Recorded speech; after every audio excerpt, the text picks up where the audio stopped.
think we need to update the intro here. You're no longer a mid pack. You're up front with the winners there when you finish. Not really. I am getting into that 25 percentile. I'm starting to creep up a little bit. So I'm coming at you, man. That's what you threatened last in Springfield. I thought you would find it funny, but you were not in the mood at the moment. Well, I didn't understand what you said at first. I thought you said they're gonna catch you at that pace or something, and I was like, yeah, I know they're passing me. And then about like, I don't know, 10 steps later, I was like, oh wait, he was saying he's gonna pass me. I'm gonna make up 20 minutes in this next loop. And you're like, yeah, I know. I'll let him be. He doesn't seem happy. I did not feel good during that point in time. I haven't felt good at any race, but all right. Well, it's been a while. You're still kicking. You're still swimming. You're still biking. Still running. So that's good. Yeah, still surviving. What have you been up to? What have I been up to? I don't know. It's been a weird season, man. So I'm not supposed to do short course anymore with the heart rate stuff. Because you push. Why? Because you push yourself too hard on the short routes. Well, there's a few things that happen. So every time I do like a sprint, my heart rate goes like above 200 for the majority of the race, which is not usually the case for me. Like, I think my max is somewhere around like 190. That's the typical max, but for some reason when I do sprint races, I don't know if it's the transition, it's the body movement, all that kind of stuff, but it ramps up like crazy, and I'm not backing off of it in a sprint race, right. And so it keeps climbing. I don't think it's that big of a deal, but I mentioned to my doctors, and they're like, "Yeah, it's not good. You shouldn't really be doing that." And with the ER nurse wife, Christina, she says, "Well, they're just being nice, and they're telling you not to do it, so they don't have to be liable for your death. So don't do those anymore." I'm like, damn it. Wow. Legally, that's probably not why. Really? I didn't know it was that bad. I don't think it is, but it makes her uncomfortable, and I like long course anyways. So, take one for the team.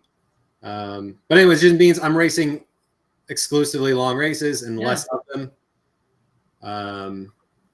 Which less of them should have been a little bit more less of them. I probably should have backed off a little bit, I guess, with 370 because that did not go so great. Yeah, because you did Springfield a few weeks ago, and then you did 370 this previous weekend. So what's wrong with your coach?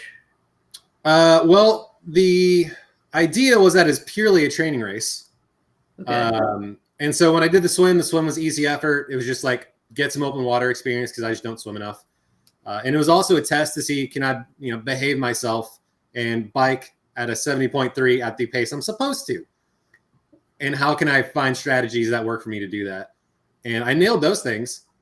So that was good. I tend to look at the heart rate and I get a lot of anxiety and I get all amped up during the bike and I just ignore it and say, it's not real. And then I probably overbike a little bit. So this time my metrics only said my cadence, my heart rate, and the current mileage. And those you never knew your speed or your power. No speed, no power. Just those three metrics. That's all I was allowed to look at. Yeah. And it worked. Then I felt god awful getting off the bike, going on the run for whatever reason. So. So does that mean it worked? I don't know, to be honest. Like, I don't know what happened. I know I do really, really bad in the heat. Like, for some reason, worse than I think the average person does. What was the temperature? It didn't feel that. I mean, it's hot, but. My Garmin, and the Garmin is a little exaggerated, but it said the bike max was 93 degrees, and then when I dropped, it was 103 degrees. Wow. But that's also off the Garmin, and I don't know how they measure it. I think the literal temperature was like 90 without the heat index by the time I dropped. So it got hot. And you were out there a lot longer than I was. Yeah. Because I ran the Olympic, not because you're super slow. It would have been the case in either scenario. That would have been an accurate statement. But yeah, I don't know, man. It just didn't go well. Mine's in Celsius, so it doesn't help. My bike was 23 degrees Celsius. So was it like so 90? You do kilometers and Celsius. The kilometers I can get. Celsius I don't understand at all. I hate Celsius only because I don't understand it, but because my system's set to metric, it gives me Celsius instead of Fahrenheit. So yeah. But anyways, yeah. First DNF in a triathlon. So that was a first DNF. Yeah. Really? So you've always powered through when your heart's trying to kill you. Yeah, basically.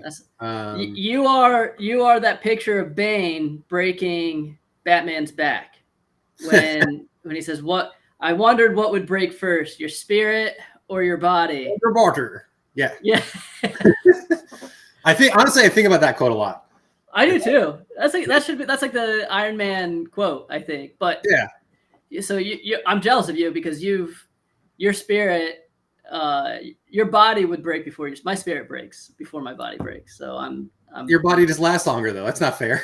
I don't know. I've gotten so slow. I can't push. I don't have my top end speed anymore. So I'm really down on that. But your first DNF, I'm sorry, dude.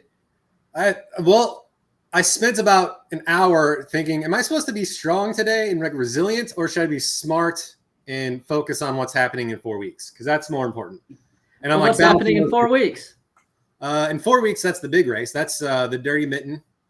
That is, so Saturday, it's a 50-mile gravel race. And then Sunday, it is a gravel and trail 70.3. So they're longer days, harder days. And like that's the goal of the year. That's the point of the year. So this thing. Wow. Yeah, dude, it's gonna be awesome. Allegedly, this is what they call it: the hardest 70.3 in North America, because the bike course is very intense. There's a couple roads that are notorious, like Sager Road is the name that I keep hearing, and it's apparently pretty brutal. The first year I went, and the finishers were like in the 6-hour range or like the high 5s. And the winner of this race gets a wrestling style championship belt. That's cool. And I so desperately want to win that. And I'm like, I'm making this my life mission to win this race. And then it was on the cover of Triathlete magazine, and triathlete.com is like marketing as their top 5 races to do in North America. And then next year, I think somebody won it in like a 450. So I was like, okay, never mind. It's not for me. But well, so it's in Middleville, Michigan. You're on 922. Yep. And this is obnoxious. 3 swim loops. Yeah, not stoked about that. And the one year I went, it was freezing cold. I remember thinking, I'm so glad I didn't do the triathlon this year. And then you got this run looks stupid. Yeah, well, it's a trail run, so it's always going to look a little awkward, but that is, it's gonna be good, man. But I'm suspecting a notably long day, like a 7-hour when. But at least the bike. I mean, it's like I know it's gravel, but the bike course at least looks reasonable. With the terrain on it, apparently it's going to be quite a battle. The uphills are on some really sandy, slick dirt, and so that presents a lot of challenges from what I've read. So you're saying it's on Sager Bomb? Is that the Sager Road? Downhill. Sager Road is so that big steep incline right before Sager Bomb looks like that would be Sager Road. So that's all on some sort of sandy, dirty stretch. Well, that's on McCobe Road. You need to do some better research, man. I'm not the best at researching. I just I brace for it, and that's about the most I do. Although maybe I'm not zooming in enough because I don't see. Yeah. There's Sager Road. All of say. So I guess maybe it's because you come down a steep turn. You come down a hill and then turn right. Or maybe it's just really punchy. I don't know. I think I thought it was in the southeast. I mean, this part of Sager Road is all downhill. That is West Sager Road. Can you go towards southeast? I think it might be sitting down there. Down below the lake. That's Hine. I don't know, man. I'm confused. I looked it up on Google Maps. And coming out of the road, it's just like a ominous looking turn into darkness and dirt. So I couldn't go any further than that. So yeah, I mean that makes sense. If you come up here and you turn right into this, that could be bad. Maybe it's one of these. No, it's Bowens.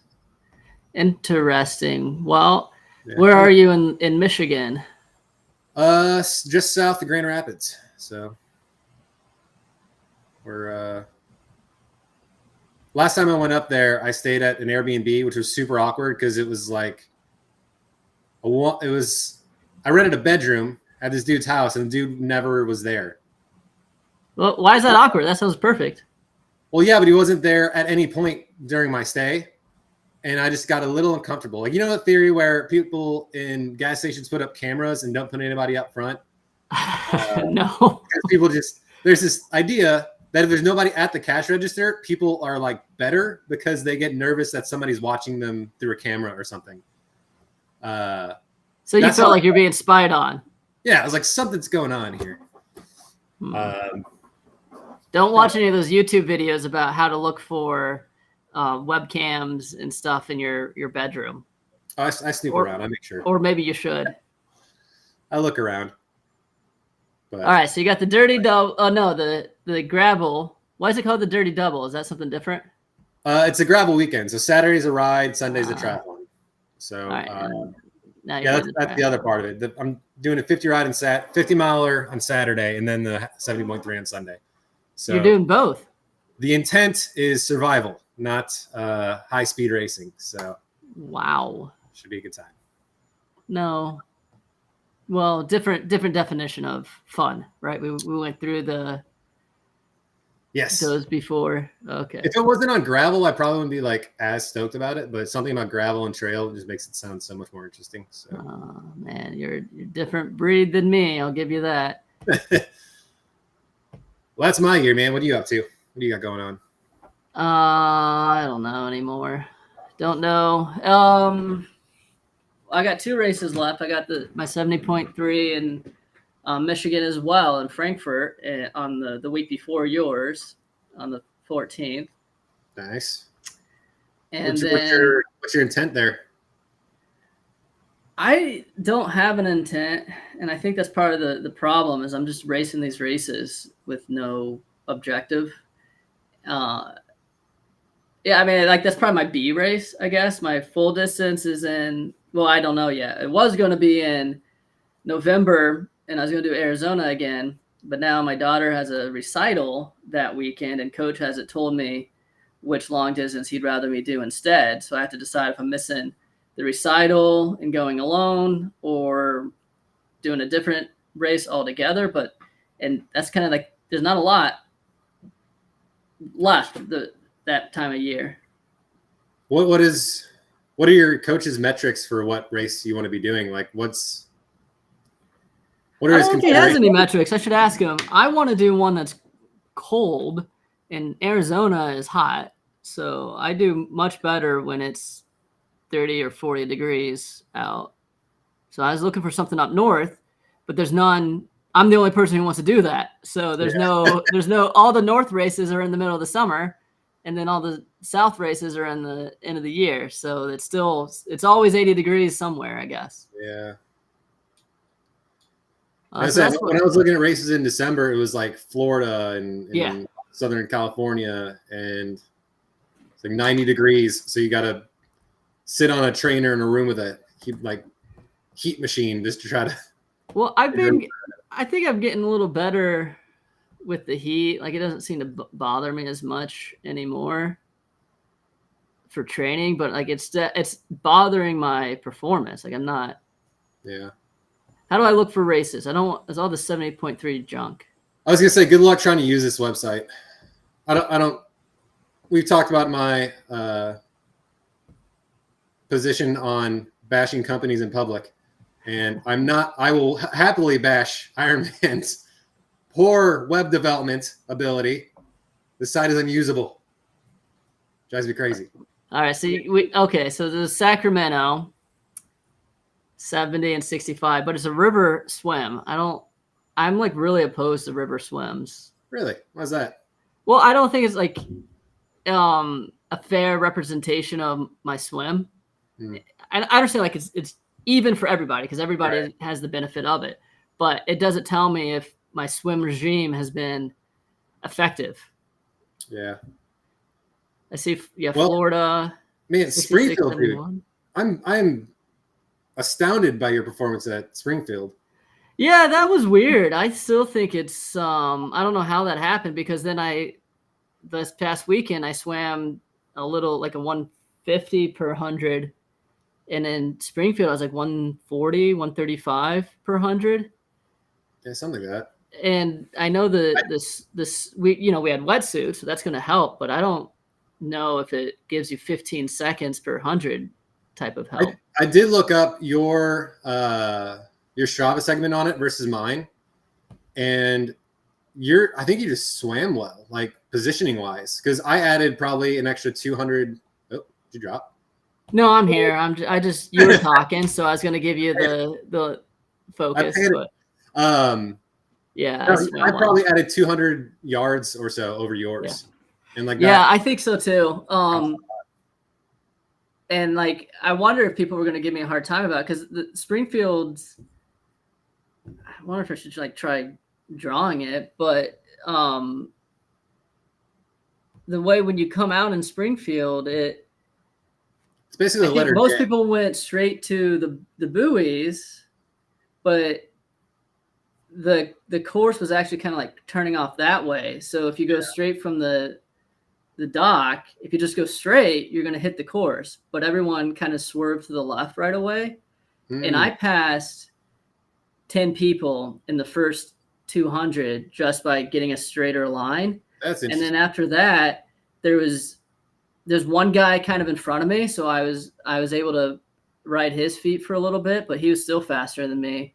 And then when we got to the turnaround, I only saw like 3 people go by, and they were not like super far in front of me. And then I was like, holy smokes, this is the best swim of my life. I've never been this close to the front of the pack.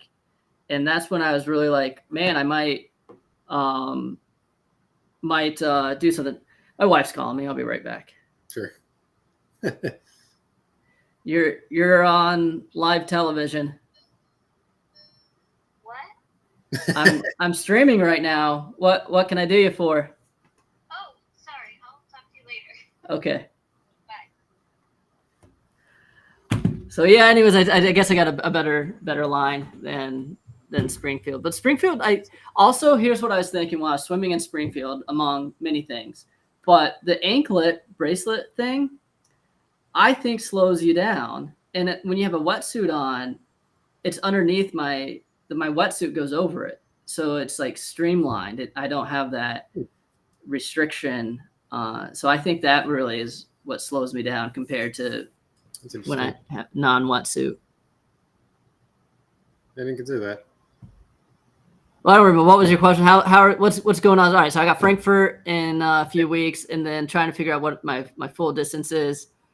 And Arizona was okay. I took 30. I PR'd 30 minutes faster in my full distance than before, but I want to qualify for Worlds, and I was not close to qualifying for Worlds even with that PR.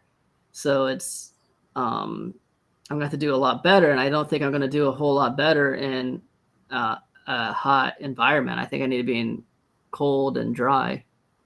So you're after a world qualifier, and that's why you're kind of handpicking the race as best you can?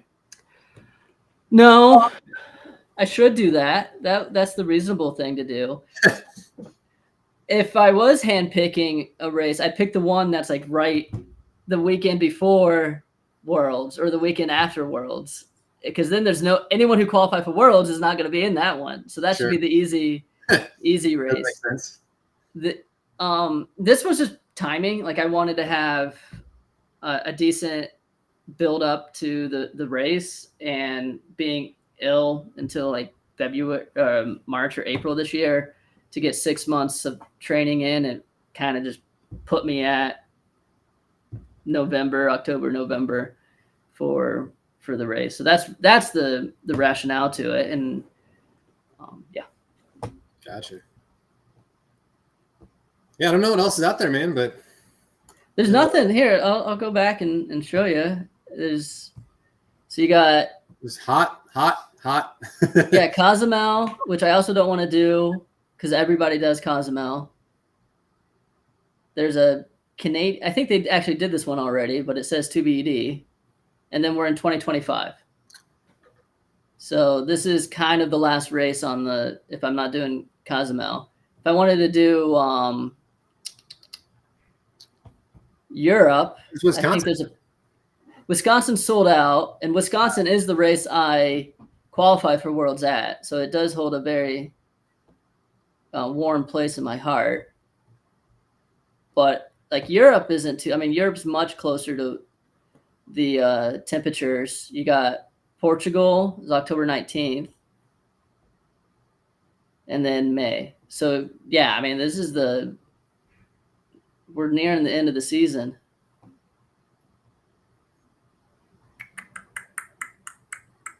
I don't know what to do. Sounds like you're racing a hot race, man. It does seem like I'm racing a hot race. All right, well, we had a few things that we wanted to talk about, and we haven't even gotten to those because we're just catching up, which is always pleasant. And why don't we talk about pooping? Yeah, honestly, that's all I want to talk about. I just want to do a podcast purely on pooping. All right, one day we will have just one episode. We'll talk about pooping. Not an episode. Oh, just like a series? It's a series. Like every episode is reviewing a new style, a new genre, if you will, of pooping. Irrespective of triathlon, just like people squat differently than Americans do. Yeah, squat techniques, famous poopers, everybody historical events. There's a lot of things we can do around the poop genre, and I feel like it's a niche that's been thoroughly untapped thus far. So, but I guess I don't know if I'd listen to it, but I am. Those that would might pay for it. So people that are into it are really into it. Here's what we should be on, like toilets. Oh God. We went to a bar one time that had two toilets that faced each other, and I don't think it was a guy's bathroom. Are you a closed door bathroom user in your household? Depends on the scenario. In what scenario is your door open? We're on live, so I got to find the right words for it. It is the detestability that determines whether or not the door is open or shut. All right. So how stinky you are is what you're saying. I'm trying to use more eloquent language, but yes. Huh. But I was trying to find that article on Christian Blumenfeld again, and I was trying to figure out how to search for like Christian Blumenfeld pooping without just completely soiling my search history and getting a bunch of ads for pooping. But I managed to find it again, and the video is hilarious. Oh, I didn't even know there's a video. Where's the video? I don't know if it's on here. Okay. Well, dang it. Well, it's not of him pooping. But to be clear, I knew that. Thank you. It's him coming out of the porta potty, like his tri-suit, like unzipped, and him just throwing the kit back on and just getting moving. Just astounding, man. A 9-second poop. Like he's the most versatile athlete on the planet. So he when he was training, when he was younger, he would put his helmet on, and I think you might have told me this. He put his helmet on and then snap it, and then he'd take it off, and he practiced in the mirror trying to snap his helmet to be the quickest. Like that's what he would train those kind of things. So I imagine he's probably trained his poops. Yeah, man.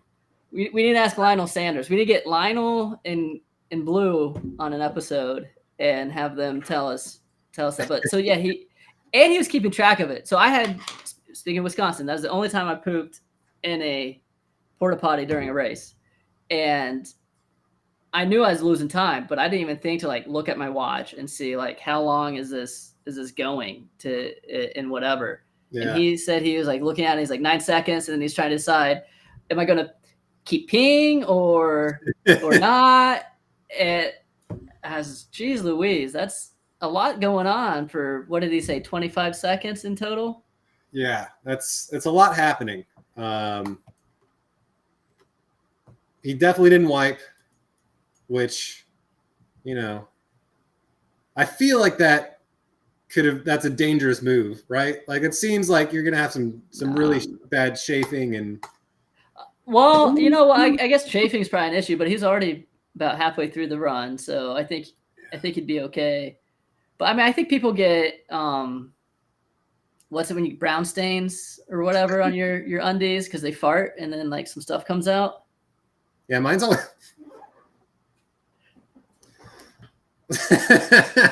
You know what I mean? I was letting mine always comes out red. So I don't know what that's like. That's a different issue altogether.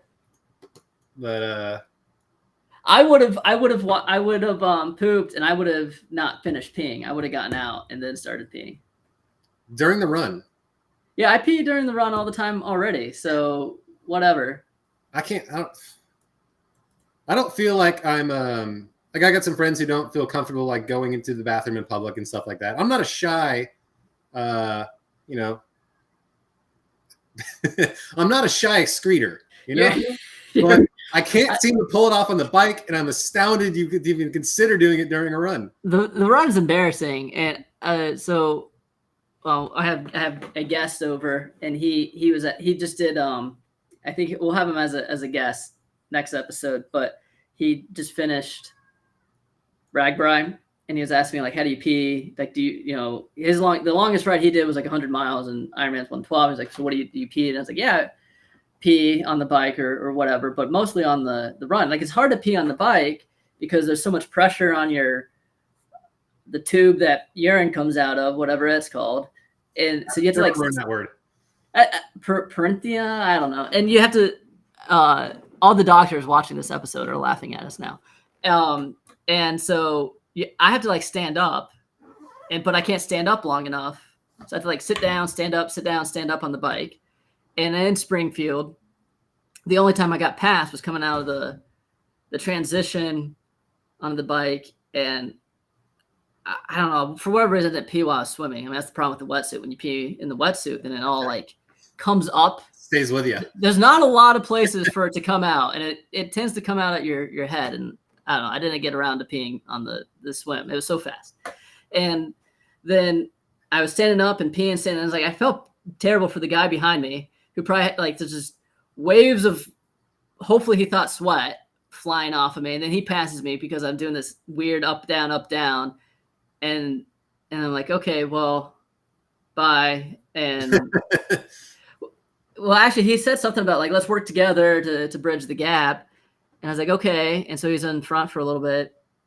And I was like, this is too slow. So I went up next to him. I'm like, I think we can hold 25 miles per hour. And so I sped up to 25 miles per hour. And then a minute later, I looked behind me. He was gone. I was like, okay. So he's not coming for it. And then here's the last thing I'll say about peeing on the run. I know we wanted to talk about poop, but peeing on the run, I get really embarrassed because there's always someone around for the most part. And when I'm peeing on the run, it like the water like flops out in front of it. So this is like fountain that just keeps streaming up. And it has to look like I mean, I think people probably assume it's just a lot of sweat because I'm usually super sweaty. But if you know what's going on, you know what's going on. And I was in Arizona. I thought I found like a spot that was relatively isolated. But then I come around a turn and I was like, right smack is the aid station. So there's all the volunteers, and I'm like, do I reach over and try to get a Gatorade and risk splashing this guy, or do I go without the hydration? What do I do? It was I don't know. It's over. So you just need to find a way to weaponize the pee on the bike. You know, it's not against the rules. There's nothing in the handbook. You know, you can't. They can't. About peeing on somebody? You're allowed to pee on someone during the race? That's what they stated. So you got to use. Look, if you're gonna be nude, you're not allowed to be nude. That is a rule. Yeah, they do have some oddities in there, but nothing about peeing. So. Wait a minute. So the oddities of rules for you is not that you can't take Sudafed, but that you can't be nude. That's it's odd they have to say it. You know, it okay. Seems implied. You know, I don't know. Sorry, I have seen questions of like, how do people change in between the transitions? And they're like, just take your clothes off. And some people don't realize they're joking. And I think, you know, I guess it's not that obvious. Well, who changes during transition anyways? I've seen people wrap a towel around themselves and swap out their like swim kit into. But for what? What do you mean? Why are you changing? What are you changing out of and into? Out of a swim kit into a bike kit. But don't you have like a tri kit? Like they're wearing a bathing suit and they're like, nah, I don't want the bathing suit anymore. So now I'm going to put on my bicycle cycling shorts. That is what I imagined happened. I just saw a person in a towel removing clothing beneath the towel. And that is a pervert who wandered into the changing room. It could be. That's what I thought. That's what I thought you were going to say about. That was out in transition. Oh, like next to their bike. Even more so. Well, I was at. There's a long line at the porta potties this weekend, and I usually put Body Glide all in the midsection before the race, and you got to take your pants off to do that. And I was like, well, I'm not waiting for this line, so I went. I don't know if you know where that office is, if you've even recognized like one of those modular homes called. So I went on the backside of that, and I had total moon showing to the world and lubing up, and the security truck drove around the back, and I was just like, oh, I'm gonna get arrested or disqualified for being nude outside before the race even starts. Arrested or worse, disqualified. That's it. Yeah, that's right.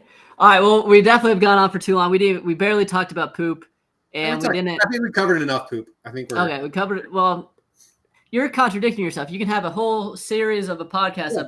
There's a time and place for the poop talk. Okay, I want to make sure we make enough space for the poop, and I don't like cramming the poop in there. It's it's not what you makes do. a mess. Where's this getting posted, by the way? Where or when? Where? LinkedIn. Facebook, YouTube. Network. Yeah, definitely. So make sure you put your plugs in for Zipper while you're at it. I think you do a good Zipper poop spin on this too. There's a lot of jokes around Zipper that I can't quite figure out. Huh. Well, we definitely got a lot. We should meet soon again, not with such a long gap in between, because I didn't even get to talk about how angry I am with the state of local races. And we'll have to go from there. I don't know. Did you hear that thunder? I did hear that. I didn't even know it was supposed to rain. All right. Well, that's the sign. Time to leave. Sounds great. Catch you later. If you haven't already, subscribe.